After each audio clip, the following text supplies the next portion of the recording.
പൂഞ്ഞാർ നിയോജക മണ്ഡലത്തിലെ വന്യമൃഗാക്രമണം തടയണമെന്ന് സജി മഞ്ഞക്കടമ്പിൽ. തൃണമൂൽ കോൺഗ്രസ് പൂഞ്ഞാർ നിയോജക മണ്ഡലം നേതൃയോഗം ഈരാറ്റുപേട്ട ഫേസ് മിനി ഹാളിൽ ഉദ്ഘാടനം ചെയ്ത് സംസാരിക്കുകയായിരുന്നു. ഈരാറ്റുപേട്ട പൂഞ്ഞാർ നിയോജക മണ്ഡലത്തിൽ പ്രത്യേകിച്ച് കൂട്ടിക്കൽ, എരുമേലി, കോരുത്തോട്, മുണ്ടക്കയം എന്നീ പ്രദേശങ്ങളിലെ ജനജീവിതത്തിന് ഭീഷണിയായി വർദ്ധിച്ചുവരുന്ന വന്യജീവി ആക്രമണം തടയുന്നതിനും ജനങ്ങളുടെ ജീവനും സ്വത്തിനും ഭീഷണിയായി നാട്ടിലിറങ്ങുന്ന വന്യജീവികളെ നിയന്ത്രിക്കുന്നതിനും ആന ഉൾപ്പെടെയുള്ളവയെ പിടികൂടുന്നതിനുമുള്ള നടപടികൾ സംസ്ഥാന സർക്കാർ അടിയന്തരമായി സ്വീകരിക്കണമെന്ന് തൃണമൂൽ കോൺഗ്രസ് സംസ്ഥാന ചീഫ് കോർഡിനേറ്റർ സജി മഞ്ഞക്കടമ്പിൽ പറഞ്ഞു.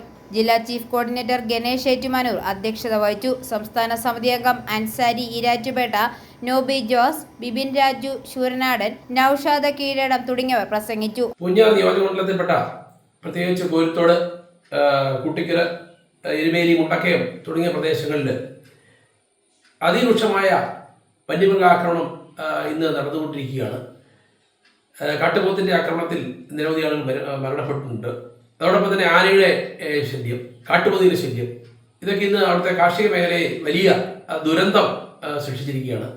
അതുകൊണ്ട് അടിയന്തരമായി ഈ മേഖലയിലെ വന്യജീവി ആക്രമണം തടയാൻ സംസ്ഥാന ഗവൺമെൻറ്, കേന്ദ്ര ഗവൺമെൻറ്റുകൾ അടിയന്തര നടപടി സ്വീകരിക്കണമെന്ന് ഈ അവസരത്തിൽ തൃണമൂൽ കോൺഗ്രസ് ആവശ്യപ്പെടുകയാണ്. ഐഫോറിയ ന്യൂസ്, പാല.